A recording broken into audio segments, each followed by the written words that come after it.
Meus amigos, minhas amigas, uma boa noite para todos nós. Boa noite. Que Jesus nos abençoe, nos inspire e que todos nós tenhamos uma ótima noite de reflexões, que possamos contar com a inspiração do mais alto, que a nossa mente, que os nossos corações estejam assim receptivos às inspirações que aqui nos serão trazidas, buscando sempre alimentar em nós a esperança, o bom ânimo, a alegria para podermos seguir ante as lutas da vida, sempre com esse espírito de confiança, de resiliência ante aquilo que nos cabe vivenciar, com a certeza daquilo que nos aguarda, daquilo que aguarda os corações que se mantiverem fiéis.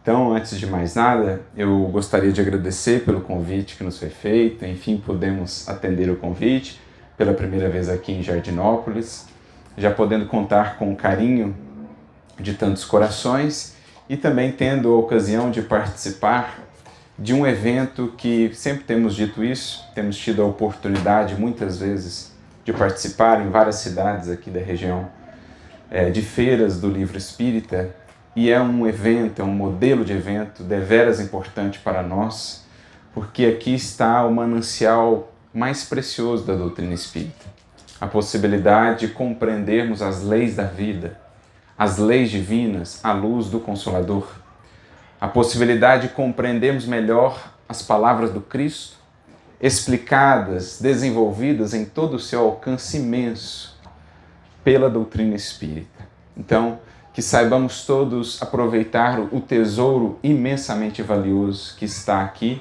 na forma da literatura espírita, especialmente a literatura dos clássicos, dos médiuns que pela vida testemunharam o seu compromisso, a sua fidelidade. Claro, Allan Kardec como a base fundamental para todos nós, um Leon Denis, depois a obra do nosso querido Chico e tantos outros corações que deixaram em seu legado precioso, também espíritos, que a gente saiba valorizar o imenso potencial que aí está. Então, para nós, é uma alegria estarmos aqui pela primeira vez em Jardinópolis, justamente numa ocasião como essa. E as circunstâncias têm tudo a ver com o tema sobre o qual nós nos propusemos a conversar com vocês nesta noite. Um tema que julgamos ser de importância capital, aliás, o fazemos, o consideramos assim um tema tão importante porque o próprio autor que nos trouxe essa reflexão assim nos disse, que fundamentalmente o seu trabalho, e foram anos e anos de trabalho junto a Chico Xavier, fundamentalmente o seu trabalho tinha por objetivo isso, que está num livro chamado Emmanuel. Então estamos a tratar de Emmanuel, lembrando que essa é a primeira obra que ele traz para nós por intermédio de Chico Xavier, então uma obra homônima ao próprio Espírito. E lá no capítulo de número 35 dessa obra, Emmanuel vai nos descrever esse objetivo primordial que ele colimava com todo esse trabalho de trazer-nos o Evangelho desvelado pela doutrina espírita. Então, nesse capítulo 35, que trata fundamentalmente de educação, nós temos um subitem que vai ser a base da nossa reflexão nessa noite, chamado Formação da Mentalidade Cristã. É um subitem curto, nós veremos, mas digamos que o programa que ele descortina para nós é imenso. Porque, sendo essa a primeira obra, Emmanuel aqui apresenta esse projeto e nós tivemos então a oportunidade de ver o projeto se desdobrando ao longo dos anos e mais anos nos quais ele trabalhou juntamente com Chico Xavier. Quando ele escreve essa obra, ainda não existiam as obras da coleção, por exemplo, Fonte Viva, começando lá com Caminho, Verdade e Vida, Pão Nosso, Vinha de Luz, Fonte Viva, depois Palavras de Vida Eterna, outras obras similares em que ele vai se dedicar a comentar versículos do Novo Testamento à luz do Espiritismo.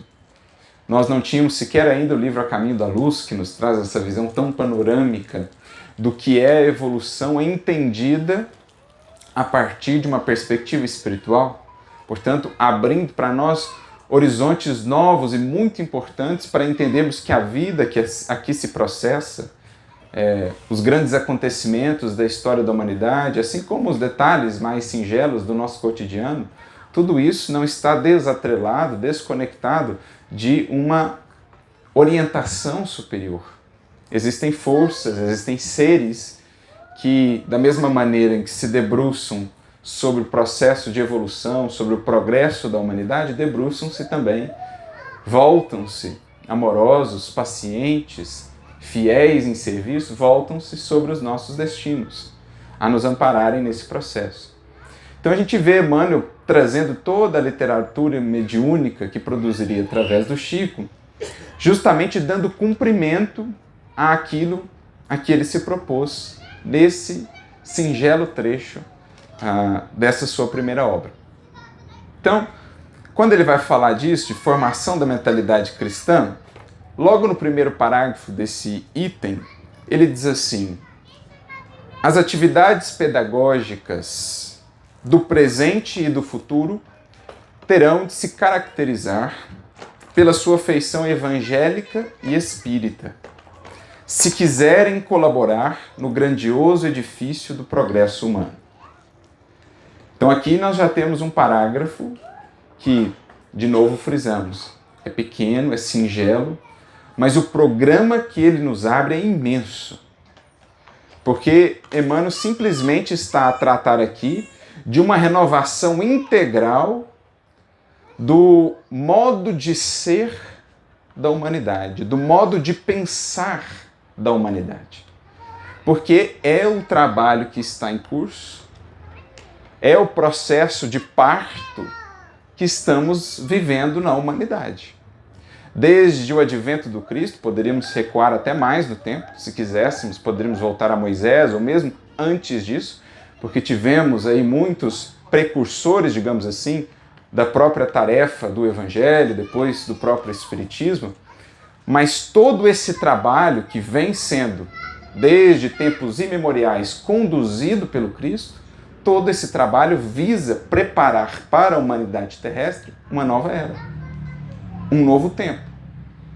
Diríamos a era do Espírito, em que a humanidade, bem como as suas relações, as suas instituições, as suas ocupações, estarão todas baseadas em novas bases, novos pilares, novos horizontes.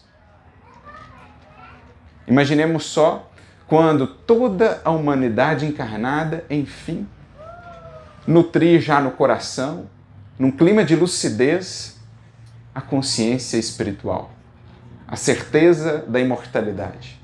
Como não se alterarão os valores pelos quais nós somos dirigidos, digamos assim, ou que nortearão os passos e as escolhas da humanidade terrestre. Então, se estamos a tratar de uma era do Espírito, que está em curso, o seu desenvolvimento, a sua preparação, nós precisamos pensar em qual será o material estruturador dessa era, a definir um novo modo de sentir, de pensar e, portanto, de ser de cada espírito e da humanidade como um todo. No fundo, é disso que já tratava Jesus no seu Evangelho, com outras palavras, com outros termos. Quando ele nos fala do reino dos céus, não tratava de outra coisa. Aquilo que o Espiritismo mais para frente, mais adiante, deixaria mais claro para nós. O reino dos céus, que um dia chegará à Terra. Então, os padrões de valores, de condutas que já vigoram nas esferas superiores, um dia serão trazidos à esfera carnal. Um dia os seres se relacionarão aqui, se regerão aqui no mundo, da mesma forma que já se regem em esferas sublimadas. Essa é a ideia, o reino dos céus que desce à terra. Não é o que está na oração tão conhecida, a oração que o Senhor nos legou? Venha a nós o teu reino. A questão é o trabalho multissecular para que esse reino venha até nós. E isso passa pelas criaturas que aqui estamos.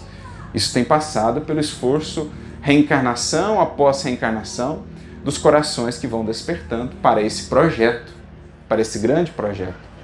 É isso que está descrito também no livro de Apocalipse, que é o livro que encerra o Novo Testamento, um livro profético que fala das realidades do porvir. O que nós encontramos lá no livro de Apocalipse? Um dos conceitos principais que é trabalhado. A Jerusalém do alto, a Jerusalém de cima, que vem descendo, até que um dia estabeleça bases, possa de fato se estruturar na terra. O que é aquela Jerusalém do alto de que nos fala João a partir de suas visões mediúnicas? É justamente esse reino que está sendo implantado. Mas de que forma ele é implantado? Inicialmente, por meio de construções exteriores? Ele será medido pelo número de templos materiais que tivermos no mundo? Pelo número de centros espíritas? Ou ele é antes uma construção no plano do sentimento, por conseguinte do pensamento, a se estruturar então em novos modos, em novas maneiras de nos relacionarmos, em novas metas, horizontes a serem buscados pelos que aqui estamos. Então, essa é a ideia. Por isso que Emmanuel está falando aqui, as atividades pedagógicas do presente, então, todo esse esforço multissecular que está em curso é, em verdade, um esforço de educação. Educação naturalmente entendida num sentido mais amplo, conforme a doutrina espírita, como Kardec definirá esse conceito em O Livro dos Espíritos. Conjunto de hábitos adquiridos, a arte de formar, de moldar os caracteres, portanto, de definir, de renovar o caráter, isto é, o modo pelo qual o ser, o espírito se expressa, se afirma no mundo, a partir do que sente, do que pensa e do que age. Assim Kardec define educação. Então, fundamentalmente, todo esse trabalho é um trabalho educativo.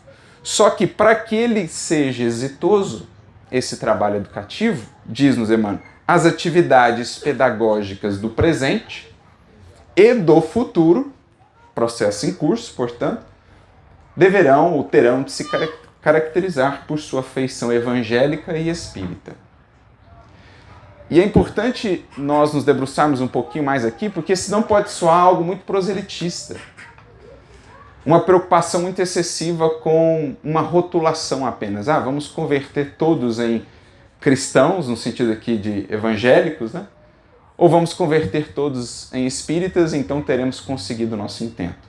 E nós sabemos que a simples modificação de um rótulo, que nos caracteriza exteriormente, não necessariamente representará uma mudança de espírito, uma renovação espiritual de fato.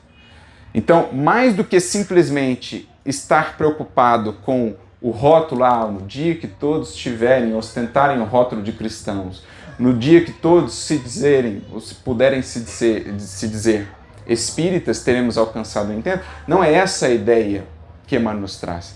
Ele fala fundamentalmente do que é a proposta do Evangelho e a proposta do Espiritismo para a construção dessa nova era, dessa nova humanidade. Qual que é fundamentalmente a proposta do Evangelho?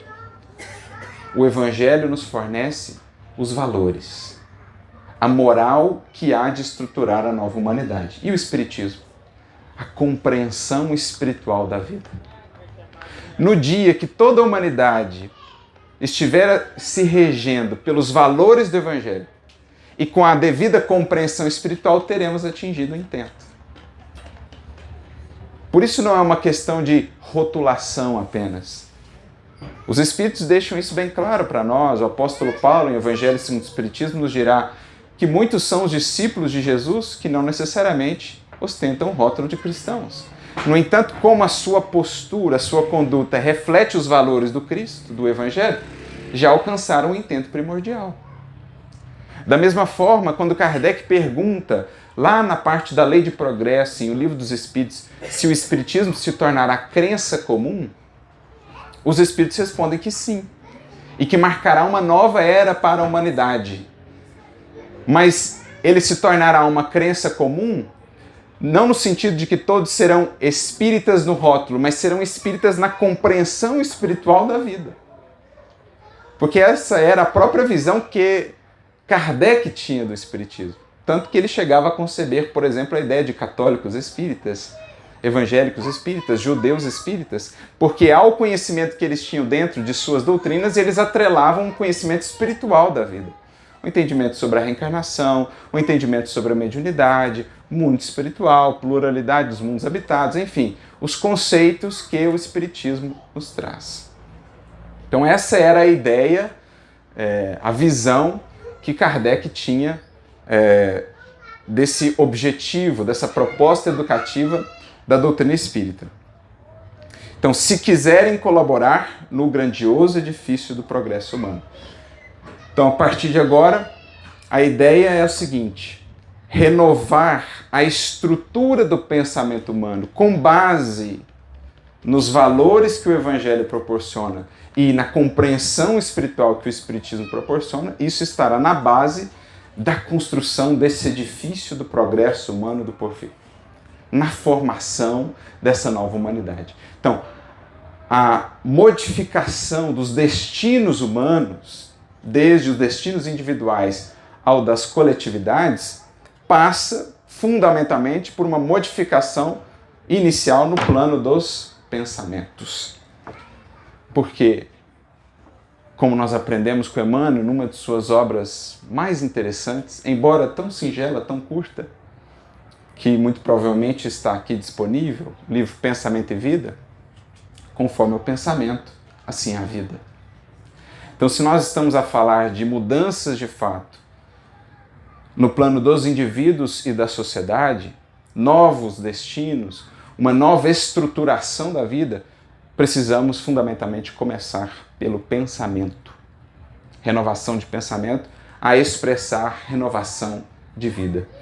E aí começa a ficar mais claro para nós o título que Emmanuel aqui nos propõe: Formação da mentalidade cristã. Nosso trabalho, fundamentalmente, gira em torno de ajudarmos as criaturas a pensar como o Cristo, ou a pensar à luz do que o Cristo nos proporcionou. E é claro que o Espiritismo vai seguir dentro dessa mesma esteira, vai seguir dentro desse mesmo projeto, apenas complementando ainda mais, expandindo ainda mais a dimensão da tarefa educativa a ser realizada. Então, formação da mentalidade cristã, diz Emmanuel, é o objetivo primordial das nossas atividades pedagógicas. Ensinarmos os espíritos a pensarem à luz do Evangelho, nutrindo-se do manancial do Evangelho. É o melhor contributo que a eles podemos ofertar para a renovação dos corações, para a renovação dos destinos. E ele prossegue dizendo: os estudiosos do materialismo não sabem que todos os seus estudos se baseiam na transição e na morte. Então, Kardec diria por mais de uma vez nos seus escritos, nos seus textos, que o principal adversário do Espiritismo era justamente o materialismo, que é essa cegueira que envolve o ser, o fazendo ainda ignorante acerca da imensidão dos seus destinos e dos potenciais que jazem em si. Então, a linha de frente desse combate, ou desse bom combate do Espiritismo, gira em torno do materialismo. E aqui Emmanuel diz que os estudiosos do materialismo, que ainda campeia no mundo, embora essa batalha espiritual tenha começado há muito, o próprio cristianismo já veio abrir horizontes para que as criaturas se libertassem, né, dessas teias do materialismo, o Espiritismo vem nessa sequência buscando o mesmo, mas ainda vemos o materialismo a campear e a envolver muitos e muitos corações e consciências.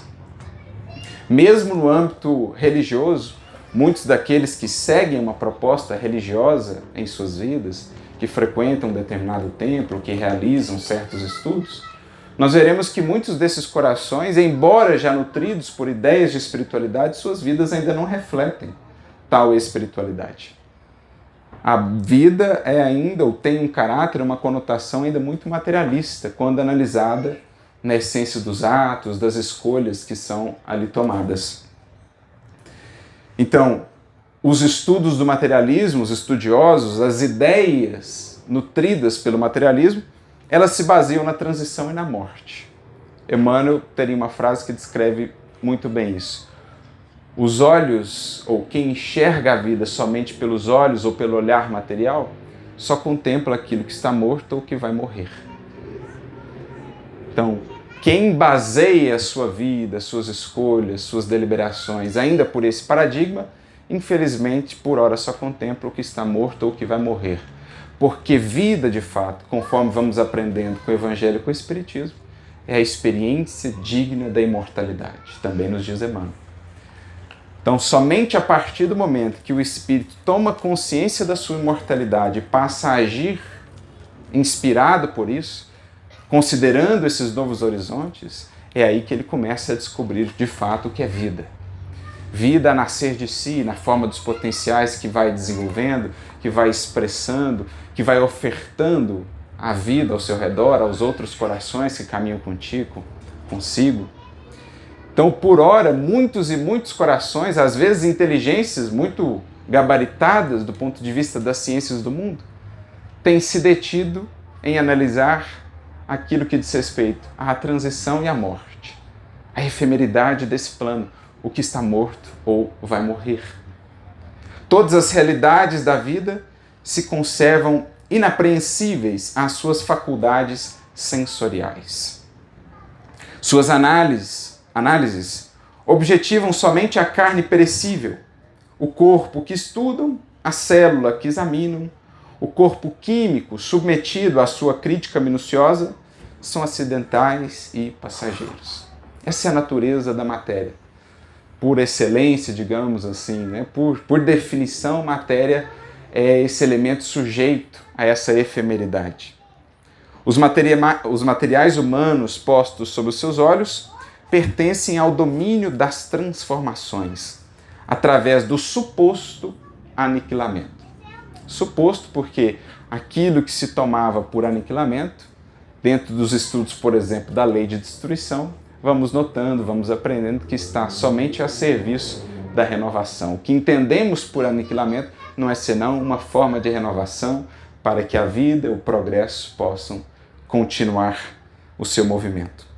Como poderá, pois, esse movimento de extravagância do espírito humano presidir à formação da mentalidade geral que o futuro requer para a consecução dos seus projetos grandiosos de fraternidade e de paz? Então aqui Emmanuel faz uma indagação profunda, da mais alta importância para nós. Como que uma mentalidade baseada nesses valores, nessas referências, nesses horizontes, poderá construir uma humanidade em que a fraternidade seja assim tão poderosa, em que a paz de fato seja uma das metas mais primordiais, em que o amor seja a força a ser buscada e a conduzir as relações, os povos, as coletividades. Como uma mentalidade baseada no que é efêmero, no que se transforma, no que é pura e simplesmente sensorial, no prazer imediatista, como uma mentalidade assim poderá produzir de fato mais justiça, mais solidariedade, mais disposição a abrirmos mão do interesse pessoal em prol de algo mais coletivo? É como se Emmanuel assim nos dissesse: um manancial contaminado não pode produzir a jusante um regato que seja puro. Se o manancial está contaminado, não dá para esperar que a água mais à distância, mais adiante, venha a estar pura. Porque, no fundo, a humanidade, com os seus valores, as suas instituições, aquilo que ela elege como valioso, como meta, ela é simplesmente um produto do manancial de pensamentos, de mentalidade que a maioria dos espíritos cultiva. Então, conforme a condição do manancial, eu terei o regato, o rio, mais à frente. Conforme a mentalidade geral, digamos, uma média da humanidade, eu terei, portanto, a humanidade ou a sociedade, produto dessa mentalidade. Se quisermos, portanto, uma humanidade verdadeiramente renovada, é preciso atuar no manancial. E aí entra o que Emmanuel propõe como objetivo primordial da sua tarefa e também de nós outros. Entendendo que o Espiritismo, na sequência do Evangelho, é, sobretudo, uma tarefa educativa que visa renovar o manancial da mente, da mentalidade, para assim renovar a criatura, seus destinos e, no coletivo, no somatório, a humanidade. A intelectualidade acadêmica está fechada no círculo da opinião dos catedráticos, como a ideia religiosa está presa no cárcere dos dogmas absurdos. Então aqui ele fala dos desafios, porque a ciência, dentro de suas pesquisas, de suas buscas, do âmbito da matéria, também já transcendendo um pouco para a questão das humanidades, por exemplo, para os estudos psicológicos, muitas das vezes os corações que ali estarão presos dentro dessa teia do antigo paradigma. Uma resistência profunda a qualquer coisa que diga respeito à espiritualidade, à transcendência, um apego excessivo ainda somente ao que é sensorial, ao que pode ser medido pelos nossos instrumentos. Temos visto corações, amigos que têm trabalhado nessa frente e aos poucos buscando trazer ali novos horizontes que permitam sequer, ou que permitam pelo menos a pesquisa em torno da espiritualidade, e temos visto os desafios que esses corações têm enfrentado. Mas têm conseguido aos poucos abrirem brechas, porque consolidou-se ali uma resistência de fato a isso. Esse paradigma, digamos assim, esse referencial do materialismo, como que sutilmente ainda impede a abertura de novos horizontes nesses meios acadêmicos. Temos visto, por exemplo, o trabalho valioso lá de Dr. Alexander Moreira, na Federal de Juiz de Fora, que lançou recentemente com um outro querido amigo, mais uma companheira, Humberto Schubert, neto de Sueli Caldas Schubert. Eles lançaram um livro muito interessante chamado Ciência da Vida Após a Morte. E eles que são professores lá na Federal de Juiz de Fora, portanto pesquisadores também atuando dentro dessa área, e ali eles comentam, o quanto nós temos de evidências, de material já para ser trabalhado dentro desse universo, mas a resistência que isso vinha encontrando, e aos poucos a gente vai abrindo. Esse é um dos desafios, diz-nos aqui Emmanuel. Mas também, por outro lado, temos a ideia religiosa presa em certos cárceres, em certas cristalizações do pretérito. Então o Espiritismo terá que caminhar por entre esses desafios, digamos assim, extraindo o melhor da ciência, propondo um diálogo com a ciência, extraindo o melhor do que vem da tradição espiritual, do pretérito da humanidade, mas também trazendo elementos de renovação, propondo novos diálogos para que ele consiga novamente unir essas forças no sentido de alavancar o progresso humano. Por isso, Allan Kardec, logo no primeiro capítulo de O Evangelho segundo o Espiritismo, vai nos trazer um item lá, Aliança da Ciência e da Religião, definindo ser esse um dos objetivos primordiais do Espiritismo. Fazer com que essa ponte seja possível. Fazer com que os que estão muitas vezes cerrados de um lado, na academia, na ciência, retida no seu âmbito ainda materialista, os que estão cerrados de outro, no âmbito de uma religiosidade que às vezes despreza também os conquistos da razão humana, do desenvolvimento científico, fazer com que uma ponte seja viável para que entendamos, enfim, que ambas servem ao mesmo propósito. Descortinar as leis de Deus, para que então o ser humano mais consciente em torno dessas leis possa progredir. Isso passa por uma formação de uma mentalidade cristã que entenda que tanto a ciência material do mundo como a ciência da religiosidade, digamos assim, o aspecto da espiritualidade, na verdade são rios que hão de convergir no mesmo mar, o da sabedoria universal. Rios confluentes, embora por muito tempo tenham estado assim distanciados pelos preconceitos, pelas resistências, pelos equívocos de ambas as partes, porque naturalmente são produzidas, são elaboradas por elementos humanos também, isso alimentou, tem alimentado ainda muitas vezes uma divisão, uma separação que em verdade não existe na lei natural. Porque da lei da gravidade às leis morais que regem os nossos destinos, estamos a tratar de uma mesma lei em suas múltiplas formas de expressão, que é a lei divina. Então o Espiritismo surge naquele contexto difícil, sobre o qual, por exemplo, Leon Denis vai falar no seu livro Depois da Morte, capítulo 8, A Crise Moral, em que esses dois gigantes, essas duas alavancas destinadas a impulsionar o progresso humano, se digladiavam entre si. Uma ciência que falava a razão, que demonstrava muitas conquistas, mas que deixava o coração frio pelo seu materialismo. Por outro lado, uma religião que falava ao coração, mas que mantinha ainda a razão numa obscuridade, a ausência de certas respostas, de certas compreensões. Pois bem, a formação dessa mentalidade cristã, que bebe das fontes do Evangelho, mas também dessa lucidez espiritual que o Espiritismo nos proporciona, ela visa preparar espíritos, construir espíritos que hão, por sua vez, de construir essa humanidade do porvir, em que essa divisão não mais existirá, em que os preconceitos não mais exercerão essa barreira ou alimentarão essa barreira que tem dificultado em tantos aspectos o nosso avanço, o nosso entendimento do que é a vida, do que somos nós, para que a gente consiga alcançar a nossa destinação.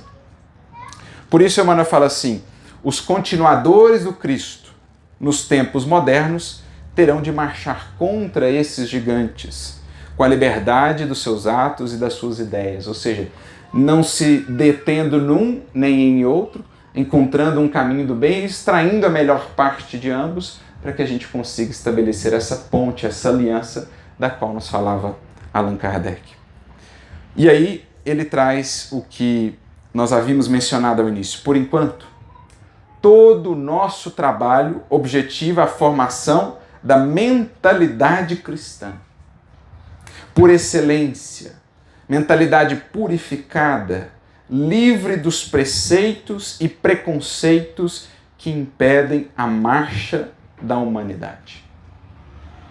Então, todo o nosso trabalho, diz Emmanuel, objetiva a formação da mentalidade cristã. A renovação do manancial para que então possamos almejar de fato uma renovação estrutural do nosso modo de ser humanos, do nosso modo de ser humanidade. Só em Cristo, diria Emmanuel em outra mensagem, nós encontramos o que é a humanidade real. Por ora temos ensaiado, temos tateado, mas distanciados desses valores que estão no Evangelho, bem como dessa consciência da nossa verdadeira natureza e destinação, estaremos longe ainda do que é a implementação que nos cabe quando falamos de o reino dos céus, ou dessa nova era da qual os Espíritos nos têm dito. Formar uma mentalidade que pense como Cristo nos tem ensinado a pensar. E a partir disso, a gente começa a analisar melhor em que patamar estamos desse processo, analisando como o mundo em geral pensa ou nos ensina a pensar e como Cristo nos tem ensinado a pensar. Porque, fundamentalmente, o que é o Evangelho? Emmanuel, no livro Vozes do Grande Além, tem uma mensagem chamada A Ideia. E é interessante porque é como se ele comentasse ali ou fizesse eco a alguns conceitos que o apóstolo Paulo, há 2000 anos, conseguiu alcançar. Por exemplo, quando a gente vai à primeira epístola de Paulo aos Coríntios, capítulo 2, versículo 16, Paulo vai dizer assim: temos a mente de Cristo. É como se ele nos afirmasse: o Evangelho é a mente do Cristo compartilhada. Porque, claro, o que ele vivia era o reflexo do manancial daquela mente sublimada. E como aprendemos com a doutrina espírita em torno da natureza de Jesus, sendo ele o espírito de mais elevada estirpe que por aqui esteve, sendo o intermediário direto do nosso Pai, a sua mente refletia a própria mente divina. Não é a mente o espelho da vida em toda parte? Diz-nos Emmanuel no livro Pensamento e Vida. Pois bem, o espelho mental do Cristo era um reflexo límpido e belíssimo da própria mente divina. Por isso também Paulo, na sua carta aos Colossenses, vai dizer: ele é a imagem do Deus invisível. O Deus, o Criador, nosso Pai, que para nós por ora é inabordável, porque até nos faltam sentidos, nós o podemos acessar a partir do Cristo. Porque ele compartilhou conosco a sua mente. E em o fazendo, compartilhou o reflexo da própria mente divina. Então, Paulo está dizendo que o Evangelho fundamentalmente é isso. Tanto pelo que o Cristo pregou, mas sobretudo pelo que o Cristo realizou, ele nos compartilhou o que vai dentro dele e o que é, portanto, capaz de produzir tantas bênçãos ao seu redor. Uma vida conformada a essa mente, a esse modo de pensar, que é também um modo de sentir, porque pensamento e sentimento não se dissociam.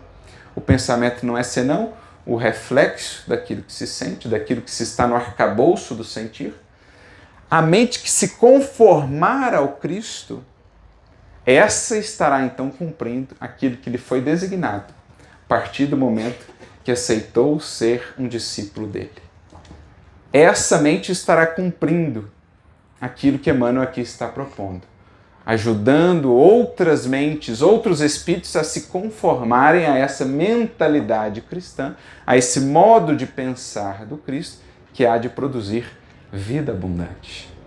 Porque a gente fica a pensar, se um espírito com aquela mentalidade produziu e segue produzindo bênçãos incontáveis para a humanidade, imaginemos cada vez mais espíritos moldados a essa mente, transformados por essa mentalidade. É o que Paulo, mais uma vez, e é interessante notar como que Paulo tinha uma visão tão clara disso, em torno de conceitos que somente muito mais tarde o Espiritismo deixaria assim tão claros e evidentes para nós, mas ele já falava de tudo isso, de pensamento, de mente e do impacto disso na vida. Então, lá na sua carta aos Romanos, capítulo 12, versículo 2, ele vai dizer assim: e não vos conformeis com este mundo, mas renovai-vos pela transformação da vossa mente. E é interessante o verbo que ele usa, conformar-se, no sentido de tomar forma. É como se ele nos falasse, por ora, o nosso modo de pensar está moldado conforme os valores que ainda vigoram no mundo. Mas o passo-chave fundamental para nós, enquanto seguidores do Cristo e também do Espiritismo, é deixarmos de nos conformar segundo esses moldes do mundo, deixarmos de pensar como o mundo nos induz a pensar, para que passemos a pensar como o Cristo, no Evangelho, nos induz a pensar. Voltando ao texto que tínhamos citado, lá do Voz do Grande Além, o Emmanuel, nessa mensagem chamada A Ideia, assim ele vai definir o Evangelho, como sendo um conjunto de ideias que o Cristo compartilhou conosco, para que deixemos de pensar conforme as ideias que o mundo propala ainda e passemos a pensar conforme um novo padrão de ideias e de valores. Porque só estes, os que se moldarem segundo esse novo padrão, estarão habilitados a ofertar ao mundo novas ideias, contribuindo, portanto, para a sua renovação. Então ele vai dizer assim, que o Evangelho nada mais é do que uma equipe de ideias glorificadas, de amor puro e fé transformadora, que o Cristo trouxe às esferas, ou à esfera dos homens, para erguer-nos ao reino divino. E ele vai dizer então que, não só pelas palavras que proferiu, pelos seus conhecidos e sempre lembrados sermãos, mas também pela vida que viveu, ele a todo tempo esteve fazendo uma sementeira de ideias, que são tais quais sementes no plano da alma, elementos vivos. Se encontrarem uma ambiência adequada, devida o devido cultivo, né? A água que as possa regar, a nutrição, o adubo, essas ideias passarão então a produzir. São elementos vivos dentro do ser. Então ele vai dando os exemplos, ilustrando para nós. Na manjedoura implantou o Cristo a ideia da humildade. No Tabor implantou o Cristo a ideia da sublimação, a importância da elevação como caminho de iluminação. Na carpintaria ele implantou a ideia do trabalho. Sendo um espírito puro, ainda assim veio ao mundo e se dedicou também ao trabalho. Então cada ato, cada marco da vida do Cristo representa uma ideia luminosa a compor, a estruturar essa nova mentalidade que é preciso construamos em nós e na humanidade se quisermos esperar uma humanidade de fato transformada. Então, é isso que Paulo está dizendo. E não vos conformeis com este mundo, deixai de pensar como o mundo muitas vezes nos induz a pensar, para passarmos a pensar como Cristo nos tem induzido a pensar. Porque o mundo muitas vezes nos induzirá a pensar nos moldes do orgulho, ao passo que Cristo nos convida a pensar nos moldes da humildade. O mundo muitas vezes nos convidará a pensar nos moldes do interesse pessoal. Garantamos primeiro nós, os outros, pensemos nisso depois. Ao passo que o Cristo nos convida a pensar no interesse coletivo. Então há uma mudança mesmo de paradigma, de referencial, que Emmanuel vai deixar claro para nós num outro texto. Eu achei interessante essa sequência de contraposições que ele vai fazer aqui no livro Religião dos Espíritos, capítulo de número 70. Ele vai falar desse conflito que então se estabelece entre nós, ou dentro de nós, melhor dizendo, entre o antigo modelo de pensar e a nova mentalidade cristã que está sendo formada. Então, diante das circunstâncias da vida, de repente nos veremos em conflito. A partir do momento em que o Evangelho foi ganhando algum terreno dentro de nós, ele começa a apresentar um novo modus operandi, que vai entrar em choque com o antigo. E aí o Emmanuel traz aqui vários exemplos desse conflito. Ele diz assim: diz o mundo, acomoda-te como puderes. Pede o Cristo, levanta-te e anda. Então o mundo, conforme ele funciona ainda para, digamos, a maioria dos espíritos que aqui habitam, aqui estão em processo de evolução, muitas vezes ele há de nos impelir, essa tendência há de nos impelir a uma acomodação, sempre que possível, ao passo que o Cristo nos faz refletir sobre a urgência, o tempo urge, a oportunidade é valiosa por demais para simplesmente matarmos o tempo. Com um descanso, para além do descanso básico e natural da vida, um descanso excessivo, uma acomodação excessiva. Então o mundo diz, acomoda-te como puderes, mas o Cristo pede, levanta-te e anda. Diz o mundo, faze o que desejas. Pede o Cristo, não peques mais. Então a ideia de liberdade que o mundo muitas vezes nos apresentará, que estará aí propalada em livros, em notícias, nas redes sociais, é a liberdade do faça o que queres, sem meditar em consequências espirituais a longo prazo. Ser livre é isso, livre vazão ao que se quer, ao que se deseja. Quando o Evangelho nos convida a uma escolha lúcida, porque baseada na consciência. Mais do que ciência, em termos de conhecimento intelectual, nosso tempo pede consciência, em termos de reflexão pessoal sobre as consequências de nossos atos.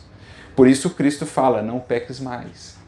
Ou o apóstolo Paulo nos diria, bem dentro desse mesmo propósito, dessa mesma visão em torno da liberdade, tudo me é lícito, mas nem tudo me convém. Que é a grande síntese de liberdade à luz do Evangelho. Só é livre aquele que já consegue compreender o que lhe convém, espiritualmente falando, e age dentro desse parâmetro ou desses parâmetros. Diz o mundo, destrói os opositores. Pede o Cristo, ama os teus inimigos. Diz o mundo, renega os que te incomodem. Incomodou, afasta. Deu trabalho à convivência, distância. Pede o Cristo. Aos que te exijam 1000 passos, caminha com ele 2000. Persevera um pouco mais. Mais paciência, mais compreensão, porque a vida não te atrelou a esse coração por acaso. Diz o mundo, apega-te à posse, pede o Cristo. Ao que te rogue a túnica, cede também a capa. Diz o mundo, fere a quem te fere. Ou, em outras palavras, eu não aceito desaforo. Fere a quem te fere. É na mesma moeda. É a pura reciprocidade. Fez o mal, leva o mal. Fez o bem, leva o bem. E a outra face? Fere a quem te fere, pede o Cristo. Perdoa sempre. Diz o mundo, descansa e goza. Pede o Cristo. Avança enquanto tens luz. Diz o mundo, censura como quiseres. Pede o Cristo. Não condenes. Diz o mundo, não repares os meios para alcançar os fins. Pede o Cristo, ou diz o Cristo, serás medido pela medida que aplicares aos outros. Diz o mundo, aborrece os que te aborreçam. Pede o Cristo, ora pelos que te perseguem e caluniam. Diz o mundo, acumula ouro e poder para que te faças temido ou poderoso. Diz o Cristo, provavelmente nesta noite pedirão tua alma, e o que amontoaste, para quem será? Então a gente percebe que há um conflito explícito, frontal, entre o modus operandi que ainda vigora no mundo para inúmeros e inúmeros espíritos, que se baseiam nesse modo de pensar e, portanto, de ser, e aquilo que o Cristo propõe. E aí, naturalmente, a reflexão volta-se inteiramente para nós, a fim de que possamos analisar o quanto desse modo de pensar conforme o mundo ainda está em nós e o quanto já temos conseguido imprimir esse modo de pensar conforme o Cristo. Essa mente do Cristo que nos foi ofertada no Evangelho, nas palavras de Paulo, para que então, onde estivermos, sejamos de fato elementos de mudança, deixando de estar conformados ao mundo, para que, conformados ao Cristo, pela renovação de nossa mente, consigamos de fato ser ali mais uma célula, mais um elemento catalisador dessa mudança tão fundamental. Então, nós precisamos estruturar a nossa mente, o nosso modo de pensar, com base nesse material que nos tem sido ofertado pelo Evangelho há 2000 anos, pela doutrina espírita há um pouco mais aí de 150, 160 anos. Isso há de construir as novas bases do nosso ser, que no coletivo amanhã, no somatório dos esforços, serão as novas bases da sociedade, dessa era do Espírito que nós tanto almejamos e pela qual temos trabalhado. E o Emmanuel ainda segue dizendo, em torno desse trabalho, da formação da mentalidade cristã, ele diz assim: formadas essas correntes, então, de pensadores esclarecidos do Evangelho, entraremos, então, no ataque às obras. Como a já nos dar uma pista também, olha, antes de abraçar o trabalho afobadamente, pensa no trabalho interno que tens a realizar, porque só um trabalho interior, de natureza profunda, a renovar essas bases, os fundamentos do seu pensar, só um trabalho dessa natureza que poderá sustentar você na tarefa lá fora, para o mundo, junto a outros corações. Porque se a gente não tiver estrutura interior, intimidade construída com Cristo, se não tivermos baseado ainda o nosso sentir e, portanto, o nosso pensar no que do Evangelho e do Espiritismo temos recebido, logo, logo seremos colhidos pelas frustrações, pelas decepções, pelo desânimo, pelo pessimismo. Por quê? Porque nos faltarão essa maneira de ver o mundo, nos faltará essa maneira de ver o mundo otimista, que enxerga mais longe, que não se detê no problema transitório, na imperfeição transitória do Espírito, que o vê em sua potencialidade, que o vê conforme o amor nos permite enxergar, que vê na criatura as suas possibilidades dentro da eternidade. Sem isso, sem esse olhar estruturado, sem essa base segura por dentro, até começamos, muitas vezes deslumbrados, a tarefa cristã. Mas falta-nos a força para perseverar, para continuar. Por isso, Emmanuel nos fala, antes de atacar as obras, especialmente as mais árduas, construamos essa mentalidade. Porque quando você lidar com ingratidão, ao invés de se deter na ingratidão, você conseguirá ver o Espírito que por hora não consegue ofertar mais do que aquilo. Ao enfrentar as perseguições, ao invés de se deter nas perseguições, sejam elas de encarnados ou desencarnados, você não se deterá naquilo, mas na condição de enfermidade desses espíritos por hora. Porque você olha, você enxerga a vida, os seres e as circunstâncias agora pelo olhar alimentado pela luz do Espírito e do amor.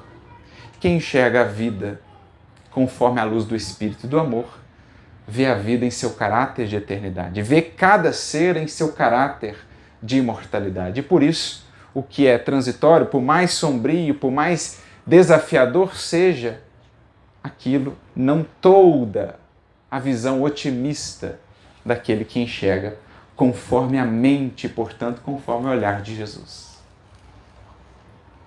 Imaginemos só se Jesus tivesse se detido na dureza de Simão Pedro, ou na sua negação. Se Jesus tivesse se detido no fanatismo ou no orgulho de Saulo de Tarso, ou se ele tivesse se detido em torno daqueles corações, em todos aqueles corações que estiveram ao seu lado, na fragilidade deles no dia da negação, no dia da crucificação, em que a imensa maioria o abandonou. Ele não os via somente nesse prisma humano, ele os via pelos olhos do Espírito e pela luz do amor, vendo, portanto, os imensos potenciais a serem desenvolvidos. Isso é a mentalidade de quem pensa como Cristo, de quem pensa à luz do que o Evangelho nos tem proporcionado. E aí ele fala, inclusive, da obra de divulgação que nos caberá, já que fundamentalmente o trabalho é um trabalho de renovação da mentalidade, a gente precisa difundir, espargir aquele que é o elemento por excelência de renovação da mentalidade, que são as ideias renovadoras do Evangelho e do Consolador. Aí ele fala dos jornais educativos, das estações radiofônicas, dos centros de estudo, clubes de pensamento evangélico, assembleias da palavra. Então ele meio que prevendo multiplicidade de atividades que surgiriam, né, dentro da tarefa espírita cristã. O filme que ensina e moraliza, tudo à base do sentimento cristão. Esses projetos todos, diz ele, não constituem uma utopia de nossos corações. Ele já estava prevendo, muito antes de termos qualquer possibilidade de filmes espíritas, que hoje no Brasil e mesmo no mundo já tem um alcance mais expressivo. Ele já previa isso lá em 1937, ou por volta disso, que é a obra da década de 30. Mas ele fala também, essas obras que hoje surgem, vacilantes, indecisas no seio da sociedade moderna, experimentando quase sempre um fracasso temporário, indicam que a mentalidade evangélica não se acha ainda edificada. Isso nós conseguimos entender num simples relance, num olhar, por aquilo que o mundo ainda cultua, pelo tipo de conteúdos que são os majoritariamente consumidos, seja na TV, seja nos filmes, seja em livros, revistas ou nas redes sociais. Em geral, o que mais desperta interesse, seguidores, recursos monetários, o que mais movimenta é algo de natureza edificante, é algo de natureza assim sublimada, algo que diga respeito à conquista de virtudes, à sabedoria. Em geral, é esse tipo de conteúdo que mais desperta o interesse da mentalidade humana em geral? Ainda não. Mas a gente já percebe ao longo desses anos o quanto conteúdos como esses já começam a despertar mais interesse. Em geral, o que ainda move as multidões, milhares, milhões de mentes e corações, não é o que edifica. Basta ver sites de fofocas, né? Aqueles que elegemos como ídolos, em geral, não são modelos de virtude ou de espiritualidade. Pelo contrário, são corações que expressam ainda um profundo materialismo ou um apego ao hedonismo e outras ilusões do mundo. Então a gente vê que a mentalidade da humanidade ainda não está, em sua maioria, voltada para isso. Mas aos poucos vai ganhando terreno, vai despertando mais interesse na mentalidade humana, essa mentalidade cristã, isto é, baseada nos valores do Cristo. Essa mentalidade espírita, isto é, baseada na compreensão espiritual da vida. Então Emmanuel há muito tempo já previa esse trabalho, que só vai crescer com o tempo. Porque cada vez mais, cada espírito perceberá que a mentalidade que tem cultivado, ainda conforme o mundo, não conseguirá corresponder aos seus anseios. E então buscará um novo alimento espiritual. Porque quando nós falamos de ideia, gente, quando nós falamos de mente, nós estamos fundamentalmente falando de nutrição. E adaptarmos à mentalidade do Evangelho, mentalidade cristã, como aqui Emmanuel diz, é basicamente uma mudança de dieta do espírito. Dieta espiritual. Em que a gente vai aos poucos perdendo o apreço por aquela nutrição viciosa, viciada do pretérito, em que nos comprazíamos, por exemplo, na maledicência, em emoções associadas à fofoca, à censura, à ganância, à cobiça. Isso era o alimento da mente, do espírito. Mas aos poucos ele vai percebendo que aquilo não o satisfaz. E aí ele busca um novo alimento, uma nova forma de nutrição. E é aí que entra o valor do livro espírita. Porque ele vem nutrir as almas de um novo conteúdo, um novo alimento. Porque se a ideia é o elemento básico de renovação da mente, e a mente é o fundamento da renovação do ser e da sociedade, a gente precisa difundir aquilo que oferte esse alimento de ideias renovadas e renovadoras. Daí a importância capital do livro.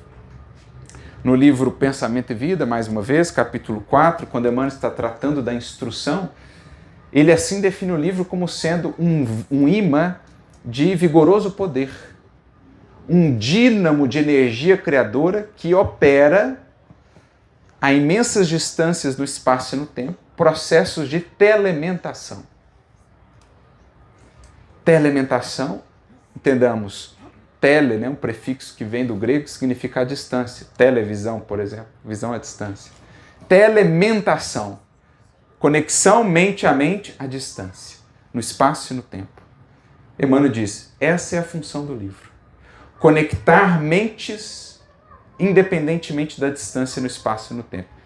E em especial, o livro que edifica, o livro espírita, o livro cristão, ele conecta a mente de agora que o lê à mente do Cristo. À mente daqueles que com Cristo colaboraram na edificação do Evangelho. Ou podemos pensar em outros livros, grandes clássicos da humanidade, quando lemos um Sócrates, né, os livros de Platão, de Aristóteles, quando lemos grandes escritores, como por exemplo Dante Alighieri, Victor Hugo, entre outros, Dostoiévski, né, as obras de Dostoiévski são fantásticas. Quando nós os lemos, o que nós estamos fazendo? Nós estamos incorporando novas ideias, melhores ideias, de um teor, de um potencial mais elevado. Nós estamos fundamentalmente buscando um novo tipo de nutrição espiritual, não mais conforme a nutrição viciosa do pretérito, que tão mal nos fazia, assim como a nutrição desequilibrada em relação ao corpo nos produz tantos desequilíbrios, assim também a nutrição desequilibrada, menos digna em relação à alma, produz tantos desequilíbrios.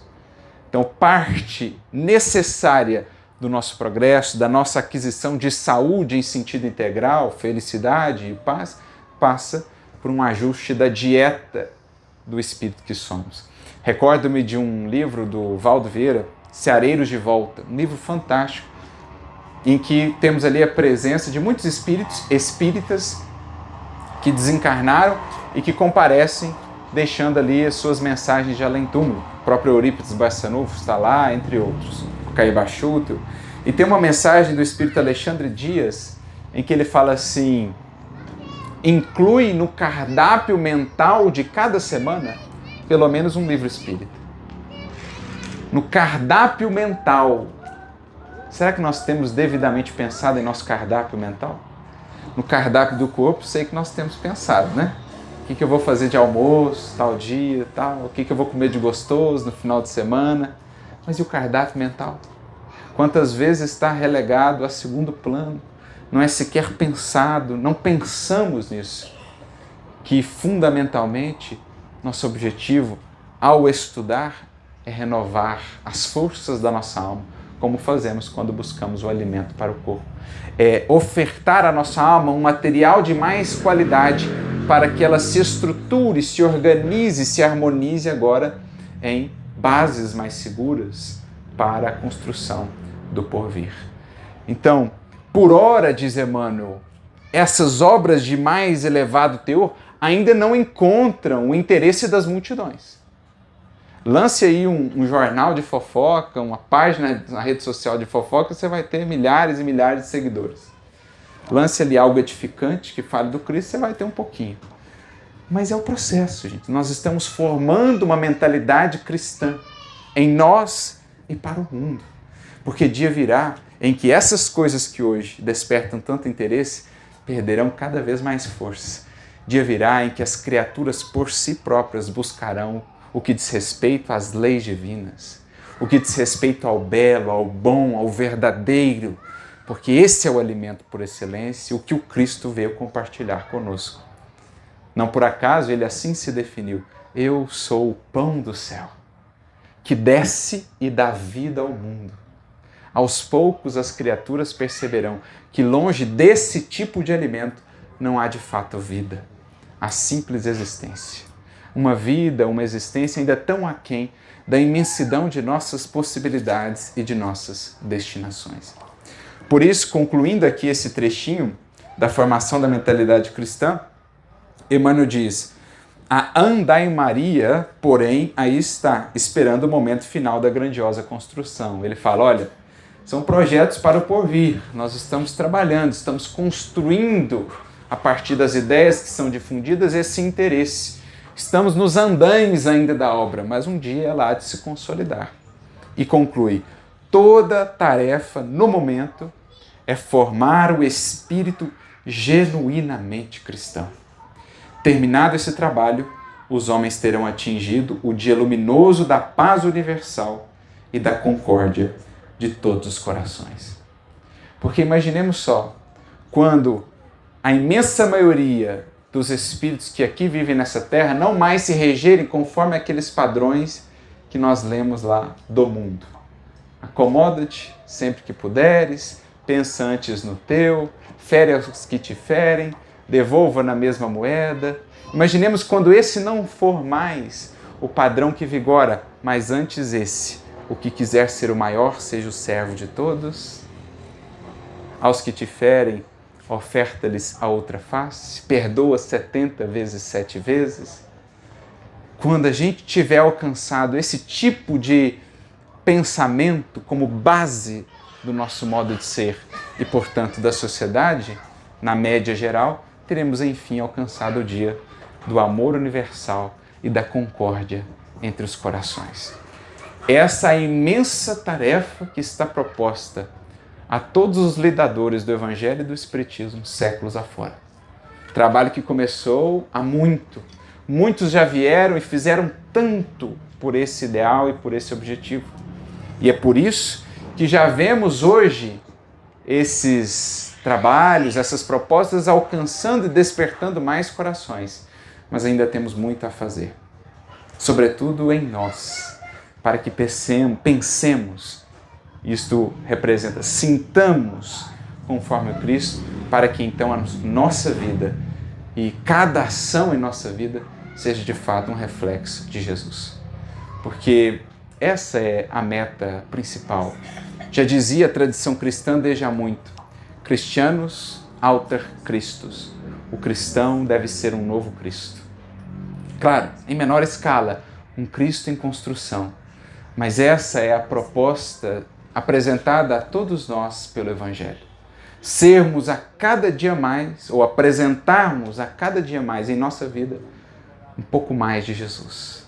Um traço a mais do Cristo, despertando outras e outras vidas para a formação dessa mentalidade, baseada no amor e na compreensão espiritual da vida. Que Jesus, portanto, e o Evangelho, entendido e explicado pelo Espiritismo, possam encontrar mais espaço em nós, nas bases do nosso ser, para que então de nossa vida resplandeça a luz de Jesus. Já temos dele a mente. Ele já abriu e ofertou para nós o seu coração. Entreguemos assim a nossa mente, o nosso coração a ele, e ele fará de nós, como já o é, um reflexo da grandeza e da beleza de nosso Pai. Assim estaremos trabalhando com ele pela humanidade que esperamos amanhã, a partir da formação de uma mentalidade efetivamente cristã e espírita. Que Jesus a todos nos abençoe, a todos vocês, muita luz e muita paz.